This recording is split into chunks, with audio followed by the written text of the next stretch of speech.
a Noches de Leyenda, donde les cuento las historias con las que crecí y de las que soy guardián. En el mundo mágico de Harry Potter existe la magizoología, que es la disciplina a la que se dedican los magos que estudian los diferentes animales mágicos de ese mundo ficticio. Esto puede ser visto en la película de Animales Fantásticos.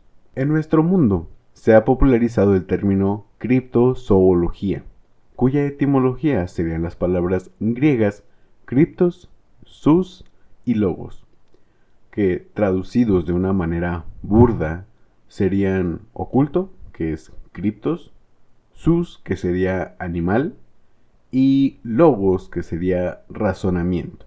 Básicamente, la criptozoología es una disciplina que se encarga del estudio científico de animales ya extintos o presuntamente mitológicos, que con frecuencia están presentes en las antiguas historias del folclore de diferentes culturas del mundo, ¿no? Además, también se encarga de la búsqueda de posibles ejemplares de dichas criaturas. Usualmente solamente se refieren a ellos como críptidos. Se consideran críptidos aquellos que para la biología son solo parte de una leyenda, aquellos de los que no se tiene ningún tipo de registro o evidencia plausible de su existencia.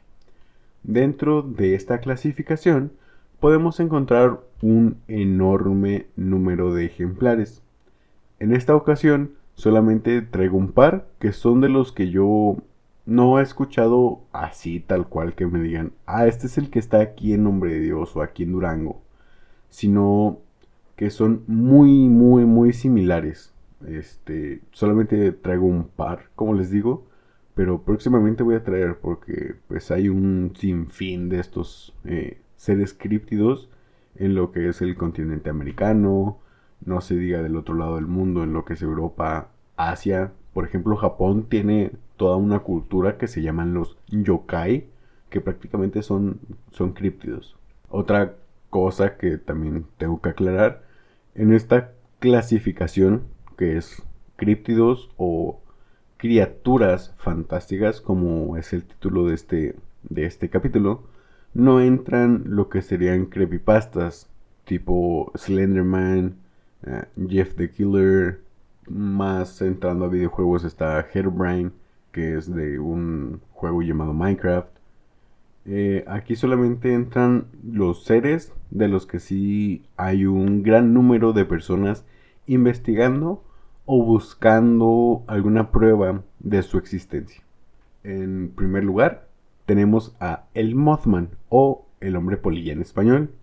Este es un críptido cuya aparición, según la leyenda en Estados Unidos, suele estar asociada con futuras catástrofes personales o generales. El aspecto físico que se le atribuye a esta hipotética criatura es la de un humanoide de más de 2 metros de altura, con grandes alas que se repliegan, cubierto de pelo gris oscuro, con grandes garras en las patas, no se, como que no se alcanza a percibir como tal la forma de la cabeza. Es como una polilla, o sea, la cabeza está un poco pegada y con los hombros anchos, algo así se describe, con dos grandes ojos rojos y luminosos a los que se atribuyen facultades hipnóticas y paranormales, obviamente. Los primeros testimonios datan del año 1966 de Point Pleasant. En la noche del 14 al 15 de noviembre, dos matrimonios paseaban en automóvil cerca del sector conocido como área de TNT o área de dinamita, una zona de antiguos depósitos militares de explosivos usados durante la Segunda Guerra Mundial. Observaron al lado del camino una criatura de unos 2 metros de altura con dos alas plegadas a la espalda y que los miraba con dos brillantes ojos de color rojizo. El conductor aseguró haberse dirigido hacia la carretera principal y los ocupantes, aterrorizados, habrían sido seguidos hasta la misma entrada del pueblo. Los testigos afirmaron haber oído un agudo grito proveniente de la criatura. Después de su declaración a la policía, se ordenó una exhaustiva búsqueda en el área. Pues lastimosamente para los amantes de este críptido o para los fanáticos de todo este mundo, no se encontró ninguna evidencia de dicha criatura. Esta, esta criatura y esta historia, en particular el avistamiento los avistamientos de Point Pleasant, dan para todo un capítulo. Pero así a grandes rasgos, estaban estas parejas dando un paseo en el automóvil cuando de repente ven a esta criatura. Describen que al principio solamente ven como los ojitos rojos. Luego ven como ese par de ojos salen volando. Escuchan el chillido agudo y cuando se dan cuenta lo tienen encima. Dicen que no emitía ningún tipo de ruido al volar, así de tipo aleteo como algunas aves o los insectos, que usualmente se escucha el zumbido cuando están volando. Dicen que emitía el chillido agudo, que fue lo que los alertó de su presencia encima de ellos. Dicen que se fue persiguiéndolos por varios kilómetros hasta llegar al pueblo. También se comenta, no recuerdo si era en un libro, el que describen que a un lado de la carretera había un animal muerto, posiblemente atropellado, pero que todos vieron ese animal hacia el lado de la carretera, que era como que lo usaron como un punto de referencia, tipo así, de que le dijeron a la policía, van a pasar por tal lado, ahí hay un perro muerto, creo que dijeron así. Cuando los oficiales llegan, casi 10-15 minutos después, ese animal muerto ya no estaba tampoco. O sea, fue como que esa criatura, el Mothman, el hombre polilla, fue como que él fue y se lo llevó, como para comérselo o solamente lo quitó de ahí. Obviamente, como este pequeño podcast está muy ambientado aquí en México y muy ambientado aquí en el pueblo, me gusta mucho comentar algunas de las leyendas, algunas de las historias que se parecen mucho a estas. En este caso, para el Mothman, no supe qué fue lo que vieron. En esta ocasión fueron mis tíos. Dicen que ellos iban de camino de la comunidad de Nixtalpa hacia el llano por un camino de terracería. Iban como 3 o 4 personas dentro en la cabina, iban en una camioneta tipo pickup, y en la parte de la caja iban otras 2 o 3 personas, no recuerdo muy bien.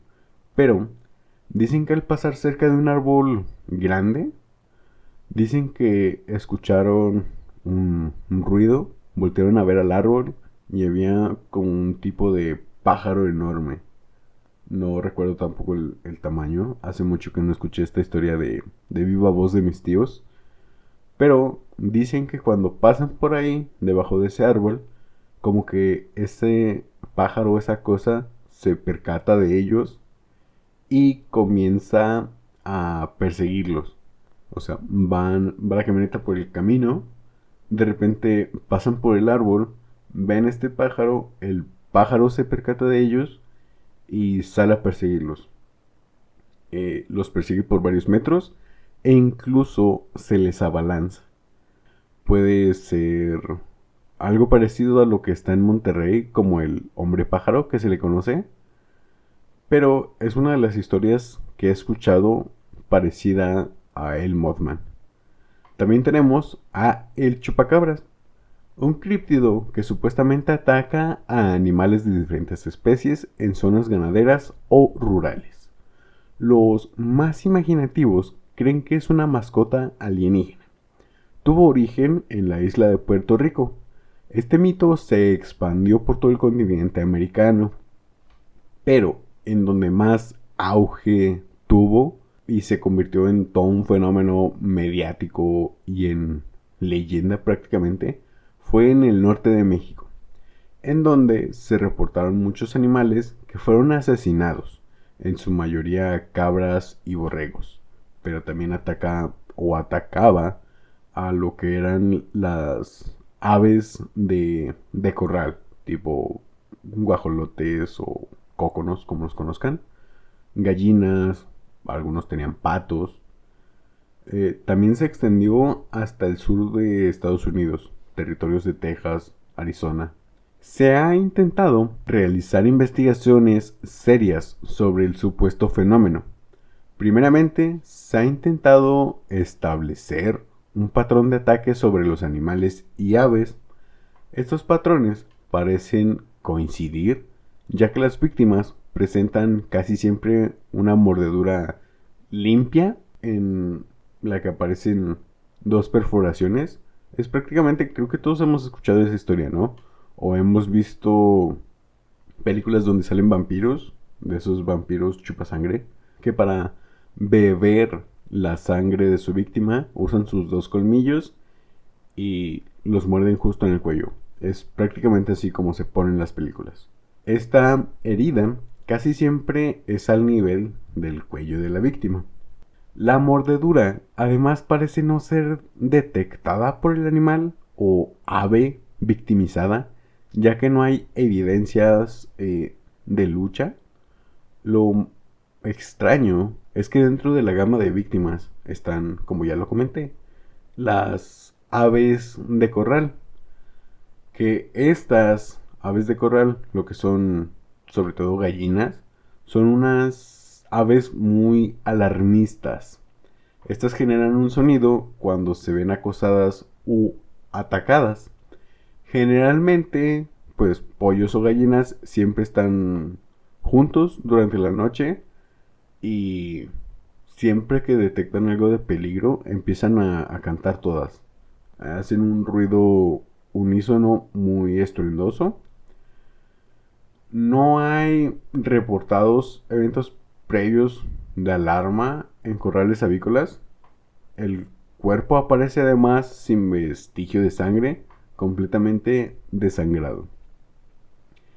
A este fenómeno, que si no mal recuerdo fue como en 2007-2008, creo que incluso hasta 2009 llegó. Recuerdo que era muy sonado en todos los noticieros, era como que la noticia del momento. Recuerdo mucho y está en internet esa imagen de Javier Alatorre dando la noticia de el chupacabras ataca de nuevo. El chupacabras está ahora en este estado. Aquí en Durango llegué a escuchar muchas, no sé si llamarlo declaraciones. No, no es declaraciones, sino como testimonios. Esa es la palabra, son testimonios tal cual. De que tenían algunos gallineros, corrales para ave, en los que aparecía alguna de las gallinas o varias de las gallinas con una herida en el cuello, sin sangre y sin rastros de sangre alrededor, pero pues tampoco habían hecho ningún tipo de ruidos. Obviamente estos ataques no se no se detuvieron solamente con gallinas. Digo, por eso se le dio el nombre del chupacabras, porque en su mayoría eran cabras y borregos. En este caso también se encontraban los animales con esa herida. Algunos dicen que eran solamente dos dientes o dos orificios los que aparecían marcados. Algunos otros dicen que eran cuatro, otros dicen que eran tres, así como en un círculo. También aparecían lo que eran las vacas con este tipo de heridas. Y también se dio mucho que en ese entonces, en ese tiempo, en esa época, se dieron las muy famosas mutilaciones de ganado, en las que las vacas, otro tipo de ganado también, aparecían alejados de la zona de pastoreo o alejadas de la zona de corral o incluso dentro del corral, aparecían las cabezas de ganado completamente mutiladas. O sea, era de que les faltaba alguna parte del cuerpo en concreto, con orificios perfectamente cortados. O sea, a veces estaba como en círculo o simplemente se veía una línea donde se presume que era por ahí por donde sacaban algunos de los órganos del animal. Hay un caso que creo que ya lo mencioné, que es el Skinwalker Ranch, el rancho del Skinwalker, en el que una familia se vio acosada no solamente por una criatura extraña, sino también por...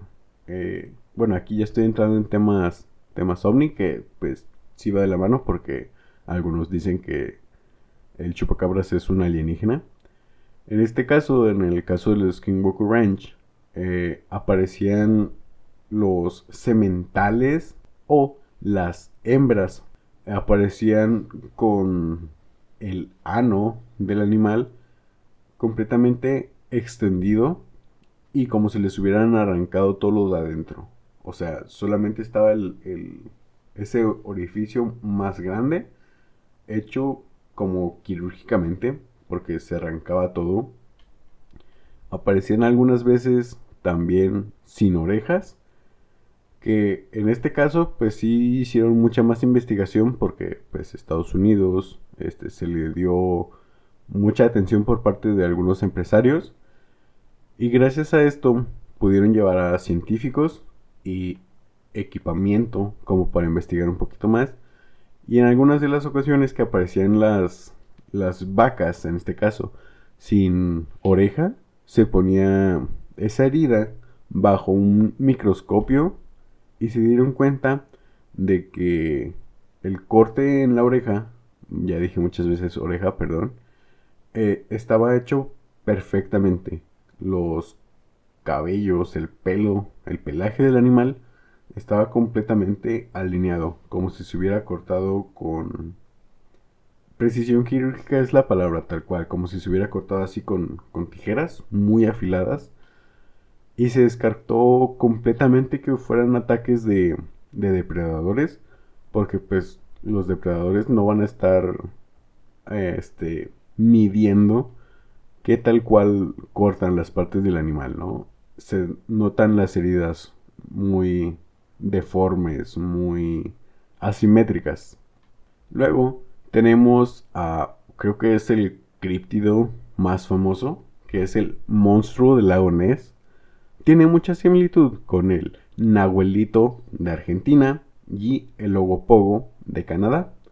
Este críptido, posteriormente llamado Nessie, es una criatura legendaria que se dice habita en el lago Ness, un profundo lago de agua dulce conocido en Escocia como Loch Ness o el lago Ness. La mayoría de los que investigaron el caso afirman que las pruebas que apoyan la existencia de Nessie son convincentes y consideran dichos informes fraudes o identificaciones erróneas de criaturas reales. Es decir, ellos creen firmemente de que Nessie no es ninguna de las criaturas que existen o se tienen pruebas reales y están identificadas a día de hoy, o en ese entonces más bien. La mayoría de las descripciones sobre el aspecto del monstruo indican que se asemejaría a los extintos plesiosauros, unas criaturas acuáticas prehistóricas. La debatida hipótesis de la conexión de plesiosauro con el monstruo del lago Ness hizo que se convirtiera en un asunto popular del campo de la criptozoología. En este caso, hay varias historias de criaturas acuáticas. Una de las que más recuerdo escuchar desde que soy pequeño es que en la comunidad del llano hay una parte de la ciénega en la que se hace muy profunda y en la que a veces llegaban pues el ganado nuevamente a usar esa parte de la ciénega como abrevadero, pero que había un gran animal, muchos lo describen como un reptil que atacaba a las vacas. Muchas veces incluso no dejaba rastro del ataque, o sea, solamente estaba como Me refiero más que nada de rastro del ataque, es como que no dejaba los restos del animal al que atacaba. O sea, sí había rastros de que llegaba la vaca y había rastros de que algo se la llevaba. O sea, se veían las huellas y luego las huellas como queriendo escapar y algo arrastrándose o saliendo desde el agua para llevársela. También está la leyenda del Chan, que esta no es única de aquí de Durango, ni siquiera única de México. Hay muchas partes, sobre todo de Latinoamérica, que es en donde se le llama igual, que es el Chan o el Chan del agua. Esta criatura es, por así decirlo, un guardián del agua. Se dice que mientras él esté en un lugar, eh, ese lugar siempre va a tener agua, nunca se va a secar.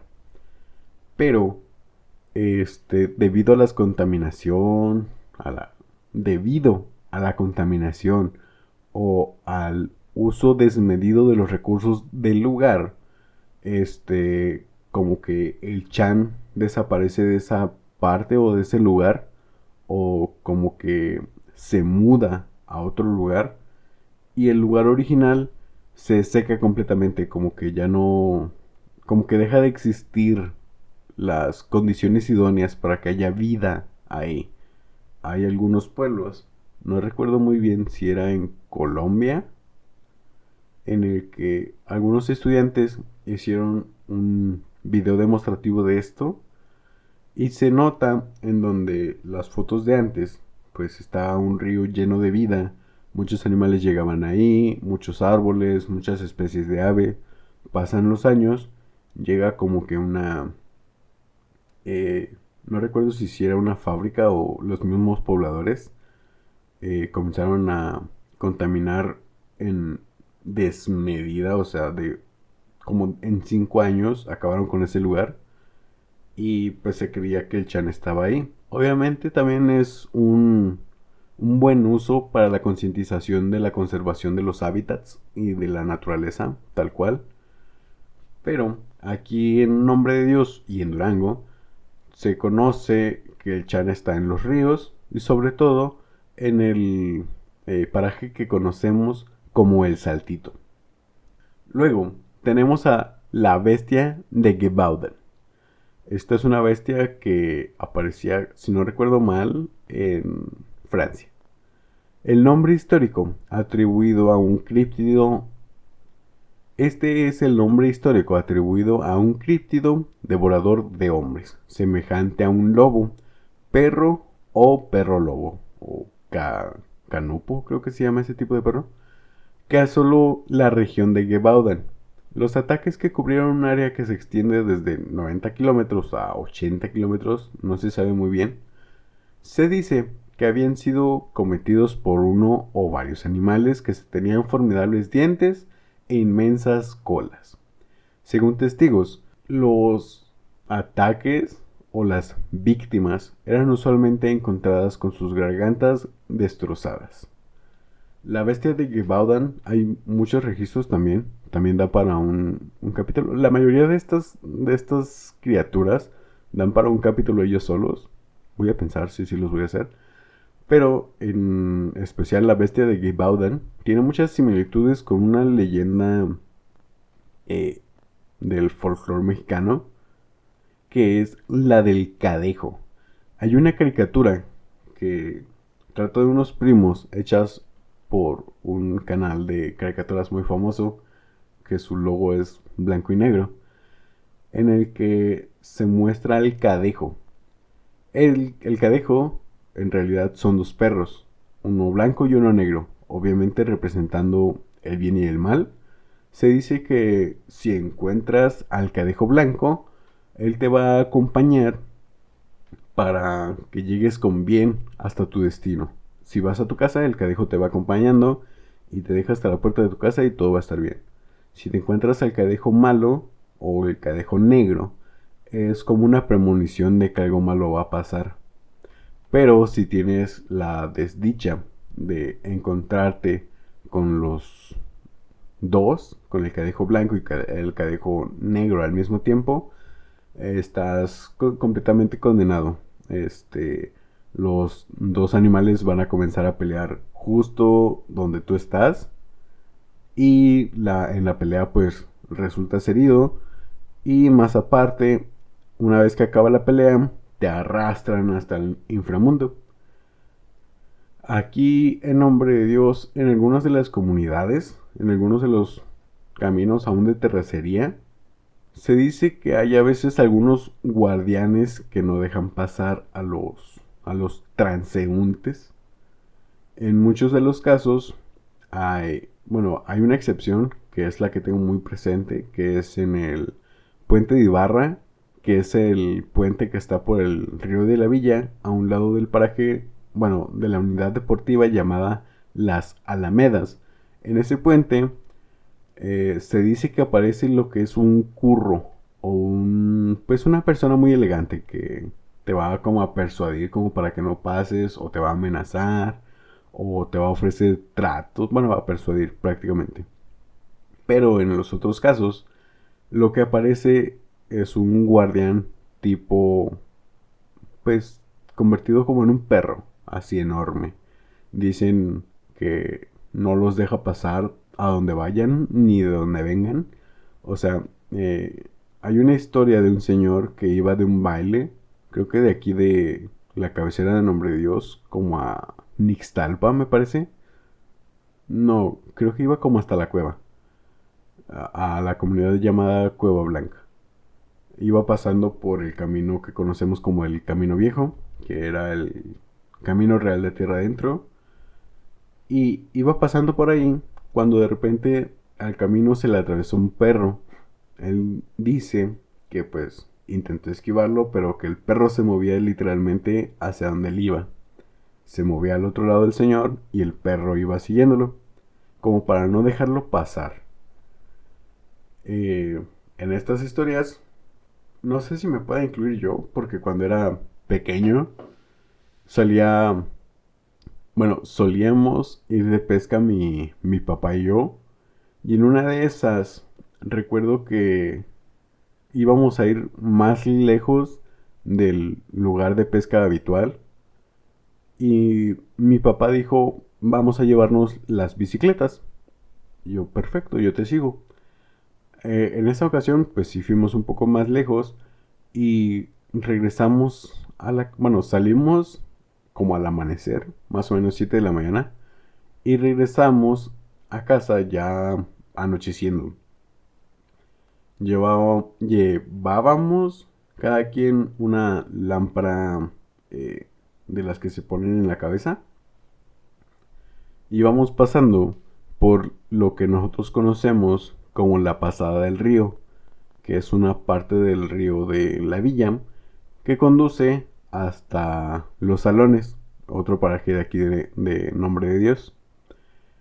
Al pasar por la pasada, valga la redundancia, antes había un puente hecho con un tronco, por ahí pasábamos.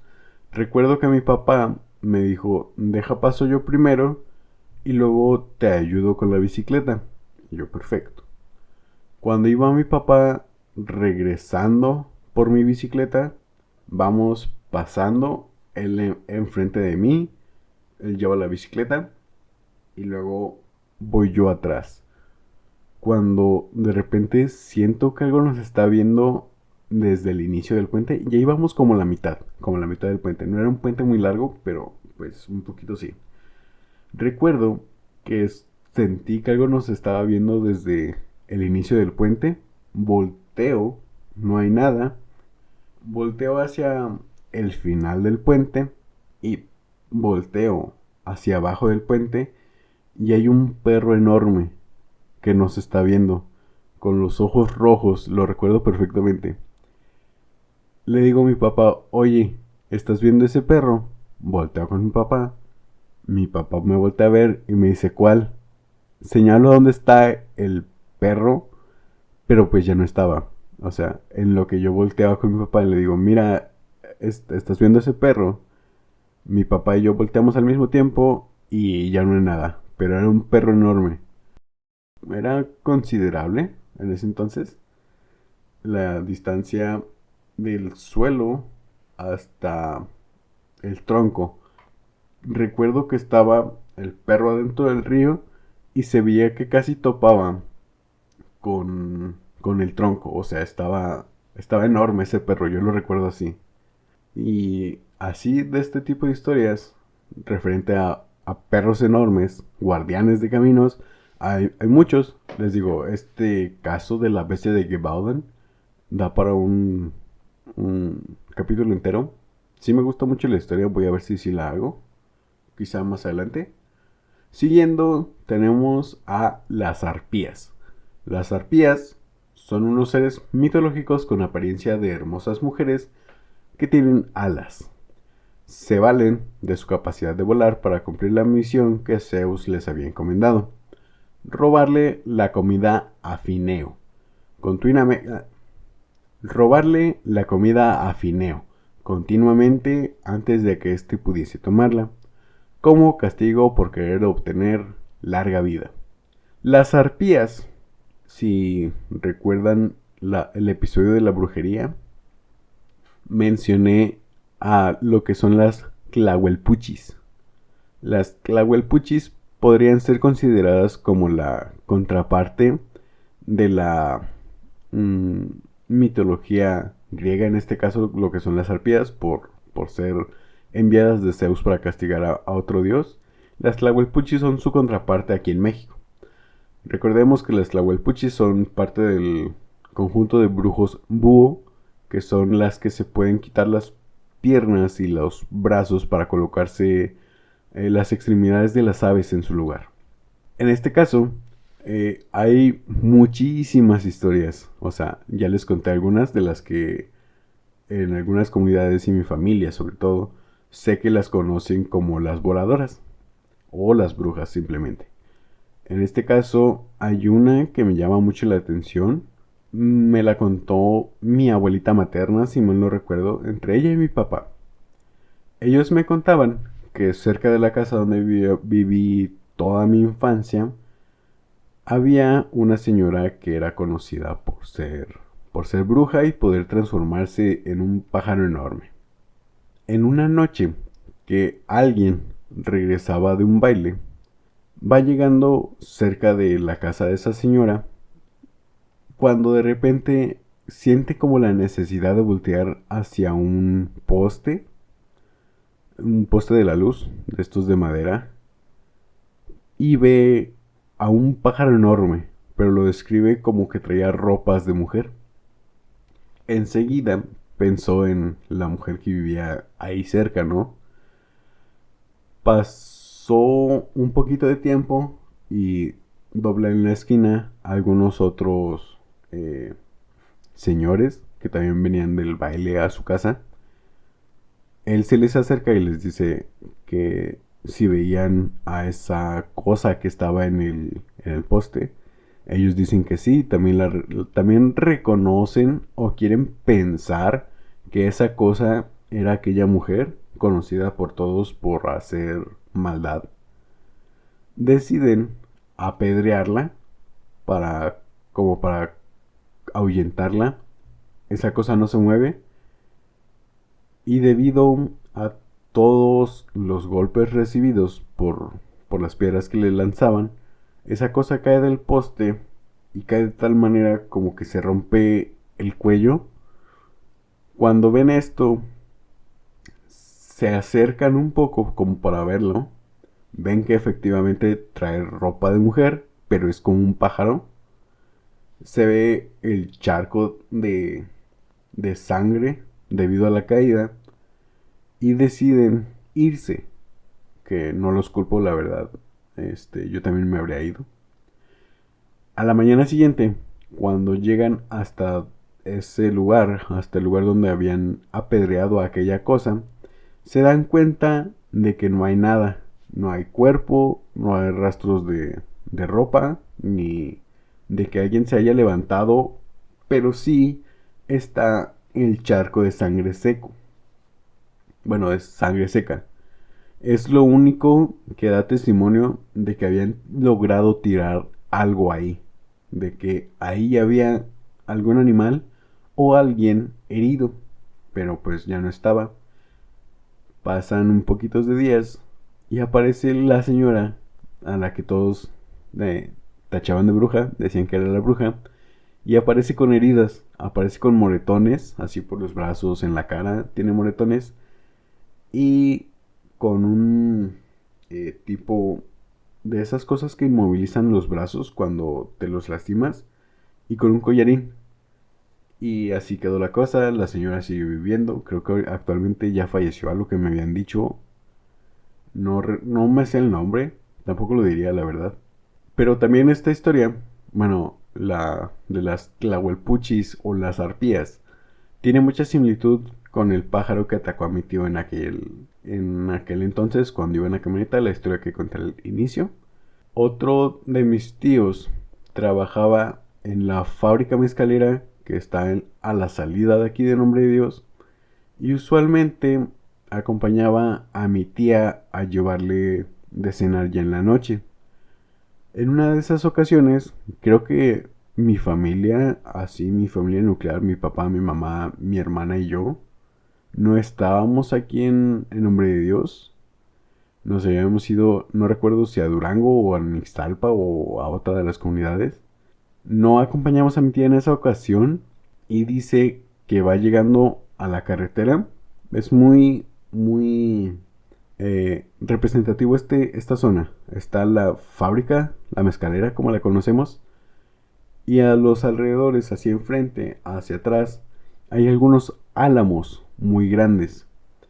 Mi tía y mi tío, que también lo vio, dice que vieron un pájaro enorme aterrizando en uno de estos álamos, pero que en lugar de hacer como un pájaro normal, empezó como a gritar, y al extender así las alas, vieron como que no tenía forma de ave, o sea, el cuerpo como tal era como una mujer, como una señora. Y en varias ocasiones llegaba esa cosa y se paraba en los árboles que estaban más cerca de la mezcalera. Y dicen que lo vieron en más de una ocasión. No recuerdo bien cuántas, esas sí se las debo. Como esta historia hay muchas, o sea, en todas las familias hay por lo menos una en la que alguien ha visto un pájaro enorme, ha visto a un pájaro llegar y, en lugar de hacer algún silbido, por ponerle nombre, hacen como un grito muy horrible. También tenemos a el Wendigo o el Wendigo. El Wendigo es una criatura mitológica que aparece en las leyendas de los pueblos algonquinos de la costa este y de la región de los Grandes Lagos en Estados Unidos y Canadá.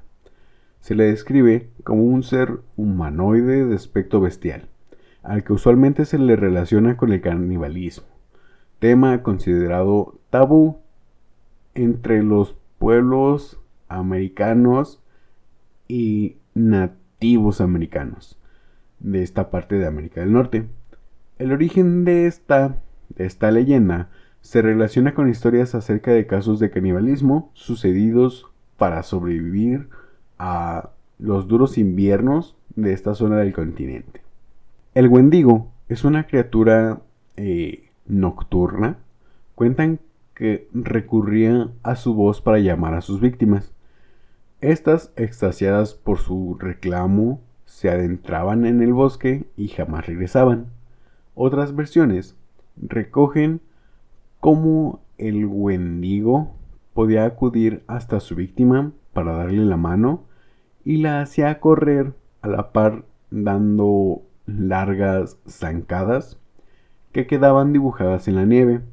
En algún momento del recorrido, las pisadas humanas se desdibujaban, incapaces de seguir el paso de esa criatura, momento en el que el Wendigo elevaba por los aires a su rehén para devorarlo. En cuanto a sus capacidades, sus uñas afiladas y dedos largos le permiten trepar por árboles y muros. Son rápidos, pero poseen una desventaja estratégica. Su visión se basa en el movimiento, con lo que cuenta la leyenda. Si te quedas completamente quieto, es posible que el Wendigo te ignore. Situados en el año 1878, un nativo americano fue expulsado de la tribu Cree, por lo cual tuvo que refugiarse con toda su familia en el bosque. Después de un tiempo, el hombre llegó a un poblado cercano, completamente demacrado y desesperado. Al parecer, su familia había muerto por inanición, o muerto de hambre, en otras palabras. Al escuchar el relato del hombre, los pobladores sintieron desconfianza y decidieron dar parte a las autoridades. El hombre tuvo que guiarlos hasta el lugar en el que se había estado refugiando junto con su familia. En el lugar encontraron los restos de su familia, su esposa y sus 2 hijos, esparcidos por el suelo y parcialmente devorados. El hombre fue condenado a morir en la horca. Justo antes de morir, juró que el Wendigo lo había poseído, obligándolo a matar a su familia. En este caso de el Wendigo, también es descrito como que es un ser homínido, pero con características como de ciervo o de venado. Algo muy característico de esta criatura son las astas o los cuernos que tiene. En este caso, lo que más me recordó a esta criatura fue la historia que nos contó Lalo Mata, en el capítulo de La Ronda de Relatos. Él nos cuenta que de repente su perrita dejó de comer durante algunas semanas. Cuando él sale a darle de cenar en una noche, o para meterla a la casa, no recuerdo bien, pero si ustedes quieren escucharla como es, pueden ir a ese capítulo para escucharla y luego regresan para acá. Él nos dice que de repente su perrita comenzó como a llorar, y él de repente sintió este instinto que le dijo corre, como si hubiera sentido el peligro, que su piel se erizó, como que, bueno, lo que comúnmente se le conoce como que se me puso la piel de gallina, y que algo hizo voltear, bueno, que algo lo hizo voltear hacia una zona en concreto donde había algunos árboles, y que alcanzó a ver la figura de un ser con cuernos.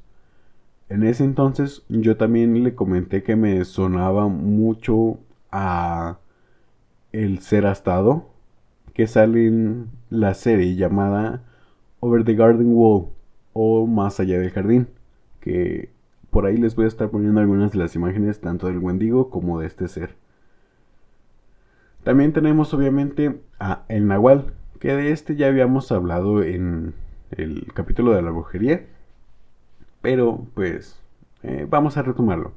De acuerdo con algunas tradiciones, se dice que cada persona al momento de nacer tiene ya el espíritu de un animal, es decir, su tonal. Este se encarga de protegerlo y guiarlo. Estos espíritus, llamados tonales, usualmente se manifiestan solo como una imagen que aconseja en sueños, o con cierta afinidad al animal que nos tomó como protegidos. Por ejemplo, una mujer cuyo nahual fuera un sensontle tendrá una voz privilegiada para el canto. Pero no todos tienen un contacto tan leve. Se cree que los brujos y chamanes del centro del país pueden crear un vínculo muy cercano con sus tonales, lo que les da una serie de ventajas que ellos saben aprovechar. Por ejemplo, la visión del águila, el olfato del lobo o el oído del ocelote. Pasan a ser herramientas de estos videntes, e incluso se afirma que algunos más preparados pueden hasta adquirir la forma de sus nahuales, o de sus tonales más bien, para convertirse ahora sí en nahuales y utilizar esta habilidad de diversas formas, no todas ellas bien intencionadas, según la tradición popular. Una vez más, usualmente los magos, chamanes y nahuales del centro sur de México usualmente son conocidos por ser guardianes o magos benevolentes en su mayoría. Hay algunos casos que son malos, por así decirlo, pero lo que es en el centro, bueno, no, lo que es en el norte de México y al sur de Estados Unidos, en donde se conocen como skinwalkers, pues siempre van a ser malos, siempre, siempre, siempre. Sin embargo, se cree que el contacto con sus tonales es también común entre los chamanes que buscan el beneficio para su comunidad, como lo menciono, los guardianes. Aunque estos no se valen de la capacidad de transformación. Para estos, el tonal o el nahual es una forma de introspección que le permite a quien lo practica tener un estrecho contacto con el mundo espiritual, gracias a lo cual encuentra con facilidad soluciones a muchos de los problemas que afligen a los que buscan su consejo. Desde la época prehispánica se atribuye a los dioses de las culturas maya, azteca y tolteca, entre otras, la facultad de tomar forma de un animal, en este caso de su tonal, que pues, son llamados nahuales a los que toman esa forma, para interactuar con los humanos. Aquí en nombre de Dios, últimamente, bueno, en los últimos años se ha hecho muy sonada la historia de un nahual en la comunidad de Tuitán. Y digo últimamente porque lo he visto mucho en TikTok, por ejemplo, en Instagram, pero nunca lo había escuchado de pequeño. O sea, sí había escuchado de la existencia de los nahuales, pero no que hubiera uno tal cual aquí en el municipio. Obviamente sí había escuchado las tlahuelpuchis, que creo que es más común, por así decirlo, pero no del nahual. De hecho, de este último sí no tengo una historia muy marcada, ni nada de eso. Como podemos ver, las criaturas fantásticas no solamente pertenecen a las películas, también hay en nuestro mundo. Hay personas que se dedican a buscarlas y a investigarlas. Como comenté al principio, hay demasiadas. En este capítulo solamente mencioné algunas, como de las que más recordaba algunas historias. Y por ahí se me coló poner al Nahual. Este capítulo ya lo tenía preparado también, junto con el de Navidarks. Lo tenía preparado desde la primera época de este proyecto, desde que se llamaba Noches Legendarias. Este fue uno de los como pilotos que hice en ese entonces y quise retomarlo en esta ocasión como el primer capítulo del año. Les digo, hay muchísimos más, esperen más capítulos de este estilo. Por ejemplo, hay muchos en Centroamérica, Sudamérica, hay incluso más en Estados Unidos que son muy llamativos. Hay muchísimos más en el norte de México también. Y por ejemplo también, no recuerdo bien si los mencioné al principio, pero pues también están los yokai en Japón, que es toda una cultura sobre los yokai. Hay series, animes, películas dedicados completamente a ellos. Uno de los que más tienen auge en estos días, pues es Dandadan, en el que se comenta sobre los yokai. Por ejemplo, bueno, Turbo Abuela no sé si sea un yokai como tal, pero pues hay algunos que sí. Inclusive en animes como One Piece, algunos de los enemigos principales tienen forma de yokai. Algunos tienen forma como de gusano de la película de Dune. De estos gusanos enormes de tierra. Algunos tienen versiones de araña, algunos de caballo esqueleto. Pero pues sí, en general hay muchísimas criaturas fantásticas esperando para que las descubran y esperando para que alguien platique de ellos. Muchas gracias por llegar hasta el final de este video. No se olviden de suscribirse y seguirnos en todas las redes como Noches de Leyenda. Nos vemos.